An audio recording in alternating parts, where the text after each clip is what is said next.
قرار این در واقع اون قطعنامه ها رو اجرا بکنن، الان عملا دارن اونها رو اجرا میکنن. یعنی سیاست فشار حداکثری اینها الان در واقع برقراره و جامعه نباید احیانا ملتهب بشه که اگر اسنپبک فعال شد مثلا چه تأثیری در حوزه اقتصادی ما خواهد داشت. دیگه بدترین گزینه‌ای که اینها در دستشون بوده جنگ بوده. خب اینا با ما جنگیدن، در این جنگ هم دیدیم الحمدلله مقاومت ملت ما رو، پیروزی ملت ما رو. لذا از این جهت جای نگران نیست. دست ما هم پره. ما الان از موضع قدرت با اینها صحبت میکنیم.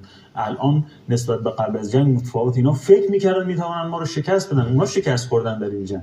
دست ما خالی نیست. یک گزینه خروج از NPT، افزایش میزان غنیسازی، درصد غنیسازی اورانیوم، فعالسازی ماشین‌های جدید، حتی تجدید نظر در سیاست بی‌طرفی نظام جمهوری اسلامی در جنگ اوکراین و پاره از گزینه‌های دیگر که ما هم می‌توانیم در پاسخ به خصومت اروپا فعال بشیم و جواب بدیم. خیلی متشکرم.